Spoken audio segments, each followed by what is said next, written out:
दोस्तों आज पेश है कातिल दरिंदे। ये कवर चित्र है दोस्तों। करण और असलम अपने एक मित्र अशोक दत्त से सिंगापुर जा रहा था, उसे सियाप करने एयरपोर्ट आए थे। तो आखिर तुम्हें विमान यात्रा करने का साहस जुटा ही दिया अशोक। हाँ यार, डर तो मुझे बहुत लग रहा है, लेकिन कारोबार का मामला है इसलिए जाना तो पड़ेगा। यह बात तुमने मुझे पहले क्यों नहीं बताई? तुम्हें विमान से यात्रा में डर लगता है, बता देता तो क्या करते। मुझे काला जादू आता है, जादू से तुम्हें उल्लू बना देता और तुम उड़ते हुए सिंगापुर चले जाते। हा हा हा हा। तभी सिंगापुर जाने वाले यात्री कृपया सिक्योरिटी चेकिंग के लिए प्रस्थान करें। अच्छा दोस्त, मैं चलता हूँ। दोनों हाथ मिलाकर अशोक चला गया। Bye, all the best. यहाँ रुकने से कोई फायदा नहीं। अब देश के आतंकवादी का जोर हुआ है, एयरपोर्ट पर विजिटिंग के भीतर नहीं जाने दिया जाता। हमें अशोक को विमान उड़ान उड़ते हुए देख सकते हैं। तो वापस चलिए। और अगले ही पल कार से वापस जा रहे थे, तभी एयरपोर्ट के निकट ही थे। अरे, इंजन बंद हो गया है। दोनों नीचे उतर आए। क्या हुआ? क्या खराबी है? कुछ समझ में नहीं आ रहा। फिर उन्होंने खराबी का पता लगाने के लगभग 20 मिनट लगे। तभी असलम, यह देखो, बोइंग विमान उड़ान भर रहा है। अशोक इसी विमान में है। Bye Ashok, as you wish, happy journey. बहुत डर लग रहा होगा बेचारा। लेकिन अचानक ही भड़ाम। अरे, यह मेरे खुदा, ये भगवान, यह क्या हुआ करण साहब? ऐसा लगता है जैसे जहाज में बम फटा है। पूरा जहाज के टुकड़े होकर बिखर गया। चारों ओर यात्रियों की लाशें बरस रही हैं। अशोक, वह बेचारा विमान में यात्रा ही नहीं करना चाहता था। धैर्य से काम लो असलम। इस विमान में सिर्फ अशोक ही नहीं और बहुत से लोग मारे गए हैं। और यह अगर चक्कर देखते देखते अगर किसी की मदद कर सकें। इस घटना से कुछ दिन पहले सलोनी नदी में कुछ सैर करने वाले एक मोटर लॉन्च में सवार हो रहे थे। अचानक उड़ान और आग की बारिश रुकी। नदी में पानी, इंसानी लाशों का लॉन्च का मलबा तैर रहा था। कुछ दिन बाद गांधी मैदान में एक युवक नेता भाषण चल रहा था। मेरे देशवासी, आपको बताना चाहता हूँ, महात्मा गांधी अहिंसा का नारा दिया था।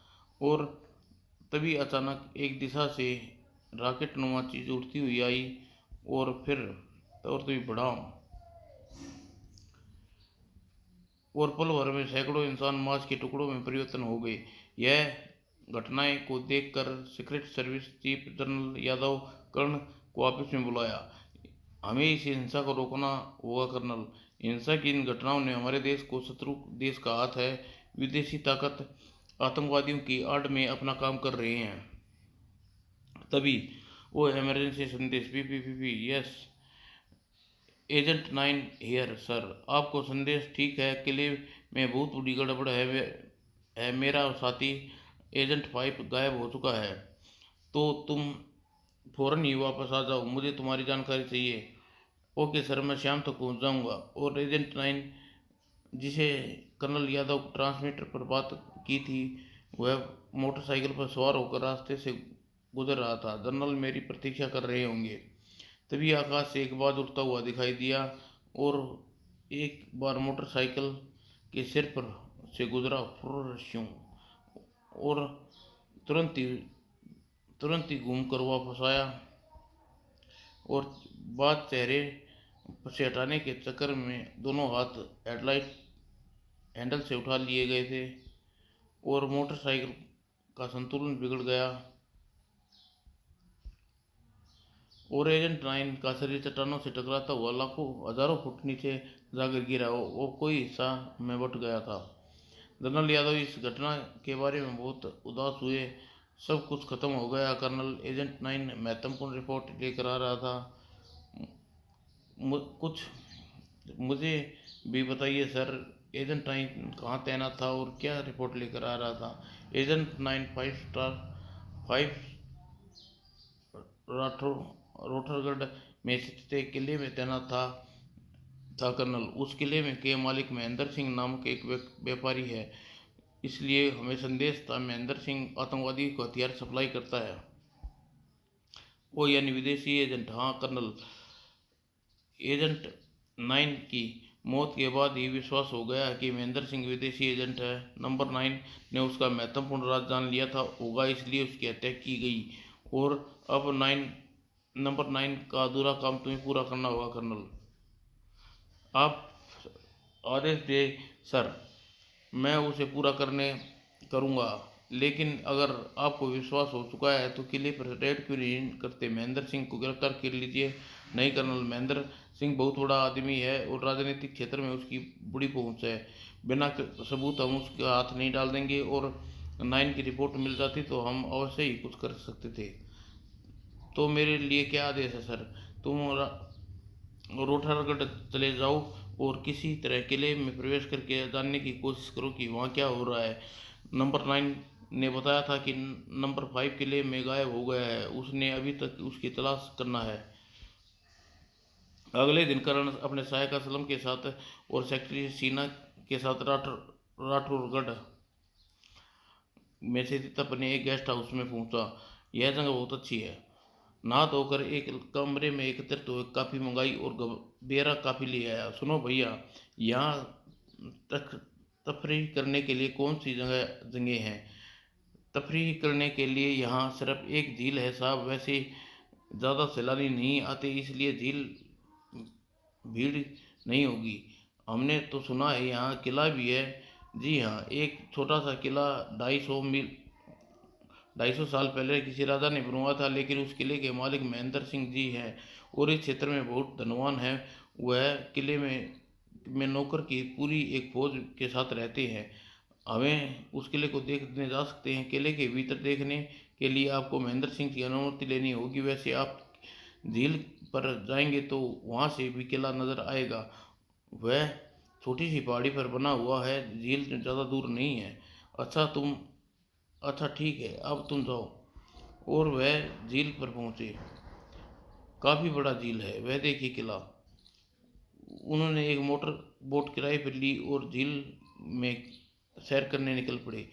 मैं किले के सामने वाला भाग देख रहा हूँ। किले के चारों ओर गहरी खाई है। फाटक पर सामने एक लकड़ी का पुल है जिसके जंजीरों द्वारा खाई पर बिछाया हुआ है फैला दिया जाता है। क्या पहरा भी है? पहरेदार तो कोई नहीं है, वैसे लकड़ी के पुल पर शिक्षक इस वक्त उठा हुआ है और फाटक बंद है। हम किले के पिछले भाग को देखना होगा। पिछले तरफ शायद जंगल होगा। हम जंगल हुआ तो किले में घूमने की असुविधा होगी। बोट किनारे पर ले चलो असलम। कार काफ़ी लंबा चक्कर काट कर किले के पिछले दरवाजे पर किनारे पर पहुंची। जंगल के भीतर पैदल ही चलेंगे और जंगल बहुत घना है। हाँ, लेकिन यहाँ जंगली जानवर होने चाहिए। और तभी असलम ने तुरंत रिवॉल्वर निकाली। बाप रे, कितना बड़ा सांप था, मगर यह जहरीला नहीं था। तुमने बेकार में गोली चलाई असलम। गोली की आवाज़ किले में भी सुनाई दी होगी। अब हमें आगे अब हमें आगे जाना चाहिए। हम आगे चलेंगे। मुझे नहीं लगता कि गोली की आवाज़ किले में गई होगी। तभी गोली किसने चलाई? मैंने चलाई। हम सांप से हमला कर दिया था। लेकिन तुम कौन हो? यही सवाल हम तुमसे करना चाहते हैं कि तुम लोग कौन हो और इस जंगल में क्या कर रही हो? हम सैलानी हैं, घूमने के लिए इधर आए हैं। तो फिर वापस जाओ। यह जंगल खतरनाक है, यहाँ जहरीले सांप अधिक मात्रा में हैं। आप दोनों फॉरेस्ट गार्ड हैं? नहीं, हम किले के प्रहरी हैं और तुम लोग यहाँ से चले जाओ। चलो असलम। और वापस जाते देख गार्ड भी मुड़कर वापस चले गए। किले के बाहर पहरा है। तो महेंद्र तो हाँ, महेंद्र सिंह के हथियारबंद गार्ड्स किले की निगरानी करता है, और इसका अर्थ यह है कि किला सचमुच कोई गड़बड़ है। हम इस मार्ग को बदल कर किले की ओर बढ़ रहे हैं, लेकिन थोड़ी देर बाद जंगल के दूसरे किनारे पर पहुंच गए। किले के सामने बहुत बड़ा खुला मैदान है। काफ़ी देर तक दूरबीन लिए किले के निरीक्षण करने के बाद अब हमें वापस चलते हैं। गेस्ट हाउस के बैठकर किले में भीतर घुसने की योजना बनाएंगे। ओके। गेस्ट हाउस के कमरे में बैठकर कर्ण ने एक योजना तैयार करते हुए कहा, अगर आज शाम मैं किले में अकेला प्रवेश करने की कोशिश करूंगा। शीना, तुम मुझे कार से किले के निकट पहुंचाओगी और असलम तुम यहीं कमरे में रहोगे। यदि कर्नल कोई संदेश आए तो इसलिए हम एक यहाँ रहना ज़रूरी है। और उसी शाम 5 बजे कर्नल और सिन्हा कार से किले की ओर रवाना हुए। तभी वह गाड़ी को किले की ओर ले जाने वाले कच्चे मार्ग पर प्रवेश किया था। ठहरिए। कर्ण ने गाड़ी को उनके निकट जाकर रोक दिया। कहाँ जा रही हैं आप? क्यों, क्या इस तरफ गुजरना मना है? जी हाँ, यह पूरा क्षेत्र प्राइवेट है। यहाँ का रास्ता सिर्फ किले तक ही जाता है और आपको किले तक जाना है। नहीं, हम तो यूं ही घूमने निकले हैं। तो आप वापस जाइए, इधर घूमने की इजाज़त नहीं है। ओके। और कर्नल ने गाड़ी घुमाई और दूसरी तरफ ले गया। सीना, मैं पैदल ही जाता हूँ, पिछली तरह किले में घुसने की कोशिश करूँगा।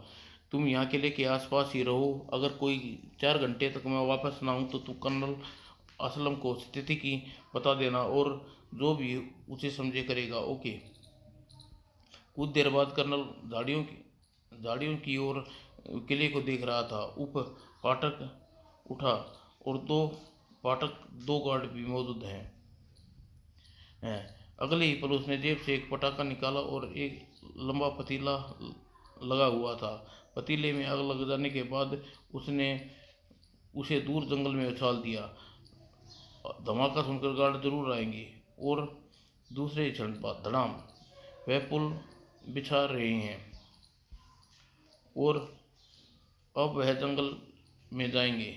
और गार्ड्स जंगल में जाते देख कर्नल दौड़कर मैदान में आ गया और पुल पार करके फाटक के निकट पहुंचा। अगर वह फाटक भीतर से बंद हुआ तो गड़बड़ हो जाएगी, लेकिन फाटक एक छोटा सा गेट खुला हुआ था। थैंक्स गार्ड, यहाँ कोई गार्ड नहीं है। अब मैं मुख्य इमारत में पहुंच गया हूँ। और मैदान को पार करके इमारत में पहुंचने पर किसी ने नहीं देखा। इस वक्त एक लंबा कॉरिडोर में था। यह जगह भूल भुलैया की तरह है, समझ में नहीं आ रहा किधर जाऊं। तभी ओह, गार्ड किसी के लिए नाश्ता ले जा रहे हैं। और गार्ड के जाते ही कॉरिडोर में आगे बढ़ते कमरे के सामने से गुजरा। यह आवाज़ लगता है जैसे परिंदे फड़फड़ा रहे हैं। और उसे देखते धकेल कर खोला। ओह, यह सब शिकारी बाज है। पुराने जमाने के राजा नवाब इनके द्वारा छोटे मोटे पक्षियों का शिकार किया करते थे। महेंद्र सिंह भी यही करने का शौक है क्या? वो दूसरा दरवाज़ा खोला। वो यहाँ भी गोल्डन ईगल गुरुड़, यह जाति बहुत ही शक्तिशाली है, जालिम होती है। यह पक्षी दक्ष शिकारी होते हैं। अपने वजन से 2 गुने वजन को शिकार को पंजों में दबा कर उड़ जाते हैं। उसी समय एक खिड़की थी। सभी कमरों की खिड़कियां इसी तरफ हैं। और अगले ही पल उस गली में कूद गया। खिड़कियों के हर एक कमरे में जाकर देख सकूंगा। और अधिकांश खिड़कियां के भीतर बंद थी, लेकिन खिड़की खुली हुई थी जिसमें भीतर पर्दा खिंचा हुआ था। महेंद्र सिंह। कर्ण ने महेंद्र सिंह का चित्र देखा था, इसलिए उसे तुरंत पहचान लिया। और महेंद्र सिंह एक विदेशी से कह रहा था, मिस्टर सलाइमन, आपके आज तक जितने हथियार भेजे हैं सबके हमने आगे सप्लाई कर दिया है। उन हथियारों को ज़बरदस्त तबाही मचा दी है। और इस्माइल, माय गॉड, यह तो इस्माइल सरकार के खतरनाक एजेंट है। आपके काम हमारी सरकार को बहुत खुश है महेंद्र सिंह। आपके लिए 10 लाख अमेरिकन डॉलर आपको स्विस बैंक अकाउंट में जमा करा दिए गए हैं। और आपके साथ हथियार का एक बड़ा शिप भी लेकर आया हूँ। उन हथियारों को आप इस्तेमाल करने होंगे। चिंता न कीजिए, 1 सप्ताह में भीतर सारे हथियार को बांट दिए जाएंगे। फिर यहाँ तोड़ फोड़ की घटनाएं तेजी हो जाएंगी। तो महेंद्र सिंह इस्माइल सरकार के एजेंट है और इस माइकल यहाँ हथियार लेकर आया है और अवश्य यह किले में मौजूद लोगों ने अब वापस चलना चाहिए। मुझे पुलिस फोर्स के साथ यहाँ रेड करनी चाहिए। तभी ओ सीना, यह कौन है? बॉस, यह किले के पास रहस्यमय ढंग से घूम रही थी, हमने इसे पकड़ लिया। तुम यहाँ किले के पास क्यों घूम रही थी? मुझे प्राचीन इमारतें देखने का बड़ा शौक है, मैं इधर इधर आ गई थी। गार्ड्स, मुझे इसकी बात पर विश्वास नहीं हो रहा। आजकल हमारे पीछे सीक्रेट सर्विस के जासूस लगे हुए हैं। तुम इसको टॉर्चर चैम्बर में ले जाओ, इसकी सच्चाई गुलवाओ। मैं जासूस नहीं हूँ, मुझे छोड़ दो। मुझे पहले सीना को बचाना होगा। और खिड़की के रास्ते से वह पक्षी वाले कमरे में पहुंच गए और दरवाज़ा बाहर झाँका और दोनों खंभों की ओट लेता हुआ पीछे पीछे चल दिया। ओह गार्ड, सीना को एक दरवाजे में प्रवेश करे हैं, शायद यही टॉर्चर चैम्बर है। और 10 मिनट बाद दोनों गार्ड्स बाहर आते हुए वे सीना को भीतर छोड़ आए हैं और गार्ड्स कॉरिडोर में चले गए और कमरे का दरवाज़ा धकेल कर भीतर प्रवेश हो गया। ओह, लगता है स्टोर लगता है, लेकिन सीना को यहाँ कहाँ गई? उसे लेकर तो यहीं आए थे। उन्होंने एक पेटी का ढक्कन ढक्कन देखा। ओह, यह तो हथियार है। वह इस्माइल को लेकर आया है। उसकी नज़र एक कोने में चोर चोर रास्ते पर पड़ी। ओह, यह तय खाने का रास्ता है। और पिस्तौल निकाल कर वह सीढ़ियों से उतरने लगा। सीना को उन्हें टॉर्चर करने के लिए नीचे बंद कर दिया? नहीं, नीचे कितने गार्ड होंगे? और नीचे चौकोर कमरा था। ओह कर्ण, वो देख कर सीना खुशी से चिल्ला उठाई, सर। और आगे बढ़कर सीना को खोल दिया। तुम इन लोगों के हाथ कैसे पड़ गई? मैं आपकी प्रतीक्षा कर रही थी, 3-4 गार्ड ने आके मुझे घेर लिया। यही यहाँ एक कैदी है, आओ उसे भी खोलते हैं। वो निकट पहुंचकर चौंके, यह तो एजेंट 5 है, इसे महेंद्र सिंह ने पकड़ लिया था। यह बेहोश है। कर्ण ने उसे जोड़ा, एजेंट 5 होश में आओ, एजेंट 5 होश में आओ। यह काफ़ी घायल है और शायद भूखा रखा गया है। इसकी जंजीर कैसे कैसे काटेंगे? जंजीर काटना कोई मुश्किल नहीं है, इसे यहीं छोड़ना होगा। अगर हम बाहर जाने में सफल हो गए तो वापस आकर छुड़ा लेंगे। एक बार फिर उसके कैदी को झंझोड़ा, कर्नल 5 होश में आओ, तुम्हें बहुत दिनों से इस किले में हो, क्या तुम यहाँ से बाहर जाने का कोई गुप्त रास्ता, कोई किले से गुप्त रास्ता रास्ते होंगे? उसने एजेंट 5 की आंखें खोली। ओह, आप कर्नल कर्ण? हाँ, तुम्हें छुड़ाने आया हूँ। क्या यहाँ से बाहर जाने के लिए कोई गुप्त रास्ता है? हाँ, एक रास्ता है, यहाँ से लंबी सुरंग झील के बदरंग घाट पर निकल जाती है। तभी तय खाने में गार्ड्स प्रवेश किया। अरे, यह तीसरा कौन है?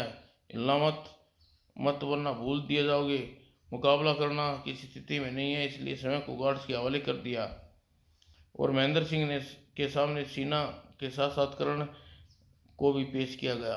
बस, यह तहखाने में लड़की को छुड़ाने के लिए घुसा हुआ था, लेकिन यह किले के भीतर कैसे आया और कौन है यह बहुत खतरनाक आदमी है महेंद्र सिंह। हमारे इसकी फाइल मौजूद है, यह सीक्रेट सर्विस का नंबर एजेंट कर्नल सिंह है। कर्नल कर्ण सिंह तो सीक्रेट सर्विस एजेंट हो? हाँ, मैं जान चुका हूँ कि तुम इजरायली कुत्ते हो के साथ मिलकर देश को नोच रही हो। मेरे सामने देश का भाषण देने की सख्त जरूरत नहीं है। जासूस की औलाद, तेरे जैसे जासूसों को पहले भी समाप्त कर चुका हूँ। मुझे तेरी मौत पर यहाँ खींच लाई है। गार्ड्स, इन दोनों को ले जाकर बंद कर दो, सुबह इसकी शिकार किया जाएगा। गार्ड्स उन्हें ले जाकर बाहर चले गए। मिस्टर इस्माइल, अब कल आपके 3 शिकार देखने का मौका मिलने वाला है। कल आप देखेंगे कि मेरे सदाए हुए गोल्डन ईगल का कमाल कर सकते हैं। मैं आपको कमाल देखने के लिए बेचैन हूँ। और कर्ण और सीना को इस बार एक कमरे के में बंद कर दिया गया। हम फंस गए हैं और हमारे बाहर निकलने का कोई रास्ता नहीं है। मुझे तो डर लग रहा है। महेंद्र यह कह रहा था कि कल हमारा शिकार किया जाएगा। यही बात तो मेरी समझ में नहीं आ रही कि शिकार से उसका क्या मतलब है। लेकिन यह तय है कि हत्या करने का निर्णय हो चुका है। तो क्या हम इतनी आसानी से मार दिए जाएंगे? समय आने दो, हम जान बचाने का प्रयास जरूर करेंगे। अगर मौका मिला तो सबसे पहले महेंद्र सिंह को समाप्त करूंगा। उस कमीने ने सैकड़ों निर्दोष लोगों की हत्या की करवाई है, और वह दुष्ट कभी भी भूल सकता कि मेरी आंखों के सामने बेगल विमान को फटा था। मेरा मित्र अशोक उसमें अपने प्राण धमाके में मारा गया था। अगले दिन सुबह उन तीनों को किले से बाहर मैदान में ले ले आया गया, और किले के सभी गार्ड्स बाहर मैदान में एकत्रित हो गए। महेंद्र सिंह को समाइल कुर्सियों पर बैठे थे।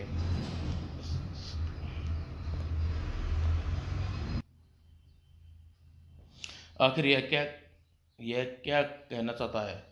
तभी किले में एक गार्ड बाहर आया। गोल्डन ईगल, आ गए मेरे शिकार। और गार्ड गार्ड दोनों पक्षियों को लेकर महेंद्र के निकट खड़ा हुआ। इससे पहले वाले कैदी को इधर लाओ। नंबर 5 घायल था। वह काफी कमजोर दिखाई पड़ रहा था। सुना है तुमने आजाद करने का फैसला कर लिया है। अगर तुम भागकर 2 मिनट यह मैदान पार कर लिया तो जंगल में घुस गए तो तुम्हें आजाद हो गई। जाओ भागो, रास्ते में रुके तो गोली मार दी जाएगी। आज़ादी की खुशी में नंबर 5 ने तुरंत ही जंगल की ओर दौड़ लगानी शुरू कर दी, और महेंद्र सिंह का इशारा पाते ही गार्ड ने पक्षी की आंखों से चमड़े की पट्टी हटाकर मुंह से आवाज निकाली, ची ची ची ची। और अगले ही पल ईगल होश हाथ से उड़ा और आकाश की ऊंचाइयों में ऊंचा उड़ता चला गया। और काफी ऊपर जाकर ईगल ने मैदान का चक्कर लगाया, और फिर दौड़ते हुए नंबर 5 के सीध में किसी भारी पत्थर की तरह नीचे गिरने लगा। और पंजे की झटपटा कर नंबर 5 ने जैसे ही ऊपर देखा, और नंबर इससे पहले कि ईगल नंबर 5 की दोनों आंखें फोड़ डाली, और फिर ऊंचा उड़ गया। अगले ही पल ईगल ने गोता लगाया और दोबारा हमला किया, और नीचे गिरे हुए 5 के पेट पर बैठ गया, और नोकीले पंजों से चोंच से नंबर 5 को पेट फाड़ डाला। और जब वह ऊपर उड़ा तो उसके पंजे में 5 का अतड़ियाँ दबी हुई थी। हाँ, देखा मेरा शेर का कमाल इस्माइल, उसने अपने शिकार को मार डाला। कमाल की ट्रेनिंग दी है तुमने ईगल को, मान गए तुम्हें। नंबर 5 की मौत देखकर कर्ण सन्नाटे में था, और ईगल अपना काम करके वापस गार्ड के हाथ में आ बैठा था, और उसकी आंखें पर तुरंत चमड़े की पट्टी बांध दी। उफ, इतनी दर्दनाक मौत दी बेचारे को। अब इस लड़की को ले जाओ, मेरा दूसरा शेर इसका शिकार करेगा। कर्नल साहब, हाँ हाँ हाँ, कर्नल तेरी कोई मदद नहीं कर सकता। लड़की, अपनी जान खुद बचानी होगी। अगर तुम भागकर जंगल में घुसने को मैं सफल हो गई तो ईगल तुझे हमला नहीं करेगा। चल, दौड़ना शुरू कर। सीना सहमी हुई नजरों से कर्ण की ओर देखा। कर्ण ने आंखों ही आंखों में भागने का संकेत किया, और उसने दौड़ना शुरू कर दिया। तभी कर्ण ने खुद गार्ड को छुड़ाया, और ओ डिशु डिशु, और अगले पल छलांग लगाकर कर्ण पक्षियों तक जा पहुंचा, और कुछ समझने से पहले ही पक्षियों के चमड़े की बेल्ट नोच फेंकी, और साथ ही मुंह से आवाज निकाली, चू चू चू। और दोनों पक्षी एक साथ उड़े और आकाश में उड़ते चले गए। दो और लोगों ने कर आश्चर्य रह गए कि उनका विचार था कि कर्नल लड़की के साथ 2 ईगल छोड़ दिए, और महेंद्र सिंह अपने कर्ण को जानते थे कि अब क्या होगा। और महेंद्र सिंह को पता नहीं था कि कर्ण ने इन पक्षी को मानव विज्ञान को समझता है। दोनों पक्षी ऊपर जाकर एक दूसरे से भिड़ गए, और कर्ण जानता था कि वे शिकार एक दूसरे के ईगल पर छोड़े गए जाने के आपस में ही लड़ मरेंगे। और इस वक्त सबकी नज़रों से आकाश में उड़ते पक्षियों पर थी, और जबकि रीना मैदान पार जंगल में घुस गई थी। और शीना का जंगल में प्रवेश करते देख करण ने छलांग लगाई और दौड़ता हुआ किले के भीतर घुस गया। पकड़ो उसे। और शीना जंगल में दौड़ती जा रही थी कि अचानक वो शीना, ओ असलम, तुम इस वक्त फरिश्ता बनकर आए हो। असलम, हमें तुम्हारी मदद की जरूरत है। तुम लोग रात से गायब थे तो मैंने तुम्हारी तलाश में निकला। करण साहब कहाँ हैं? शीना ने जल्दी ही सारी घटना सुनाई। अंत में कहा, कर्नल साहब को मैंने किले में भयंकर भागकर जाते देखा था। उनकी जान खतरे में है, उसकी मदद करनी होगी। झील के निकट ही बजरंग घाट है, वहाँ किले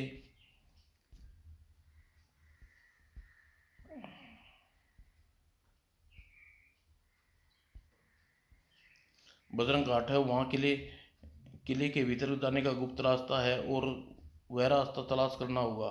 और जंगल में असलम की गाड़ी खड़ी थी और वह बैठ गया। बजरंग घाट को मैंने देखा है, आसपास पहाड़ियाँ, गुफाएं जरूर है, उन गुफाओं में गुप्त रास्ता होगा, तो जल्दी चलो। और भीतर किले में महेंद्र सिंह के गार्ड बरबस रहा था। नहीं, तुम लड़की को ढूंढ सको, नहीं करण को। आखिर कहाँ गए वे दोनों? लड़की की यहाँ जंगल से बाहर एक पुरुष के साथ कार में जाते देखी गई है बॉस। और कर्ण के साथ नहीं कुछ पता नहीं चल रहा। वैसे उसे भागकर किले में घुसते देखा था। तो जाओ, किला का कोना कोना छान मारो और उसे पकड़ कर लाओ। उसे मेरे दोनों ईगल को मार दिया है, मैं उसे जिंदा नहीं छोड़ूंगा। और गार्ड चले गए। सुनो महेंद्र, तुम अपनी लड़की को भागने में सफल हो गई है। वह सीधा पुलिस स्टेशन जाएगी, और मेरा अनुमान है कि कुछ ही देर में यहाँ किले में पुलिस की रेड होने वाली है। इसलिए करण की चिंता छोड़ो और करो मेरी जान अपनी और मेरी जान बचाने की फिक्र करो। मुझे इस किले के बाहर जल्दी निकाल लो। करण इस वक्त पक्षियों वाले कमरे में था, दो बड़ी संदूकों के पीछे जा छुपा था। पता नहीं सीना का क्या हुआ होगा। तभी इस कमरे में एक गुप्त रास्ता है, किले के बाहर जाता है मिस्टर मसाइल। उस रास्ते से झील के किनारे जाकर निकलोगे। गुड। महेंद्र ने आगे बढ़कर एक संदूक का ताला खोला और उसका ढक्कन उठाया। यही है मेरा गुप्त रास्ता। तभी मिसाइल का नज़र दूसरे संदूक पर गई। उपकरण। महेंद्र अपने पिस्तौल निकाल लिया। तुम यहाँ छुपकर बैठे थे, तुम्हारे कारण मैंने अपने घर में चोरों की तरह भागना पड़ रहा है, और तुम्हारे दो बेहतरीन ईगल आपस में लड़कर मार गिराए। तुम्हें जिंदा नहीं छोड़ूंगा। इसे गोली मारना न मारना महेंद्र। क्यों? इसे अपने साथ इजराइल लेकर जाऊंगा। मेरी सरकार इसकी ज़रूरत है। इसे दिमाग में छुपे भारतीय सीक्रेट एजेंट का राज हासिल करेंगे। और असलम और रीना बजरंग घाट में एक पहाड़ी गुफा के भीतर आगे चलकर गुफा का सुरंग का रूप ले लिया था। हम ठीक जगह पर आ रहे हैं। यह सुरंग हमें उस किले में पहुंचाएगी। सुरंग के मोड़ पर निकट पहुंचते ही असलम ने टॉर्च बुझा दी। क्या हुआ? वो 8, मैंने कोई इस तरफ कोई आ रहा है, नीचे लेट जाओ। कुछ ही क्षणों में मोड़ की रोशनी में 3 व्यक्ति दिखाई पड़े। असलम ने क्षण भर का फैसला किया क्या करना है, और गोलियां महेंद्र और मिसाइल की छाती में लगी। उन्हें गिरते ही सीना ने टॉर्च जलाई।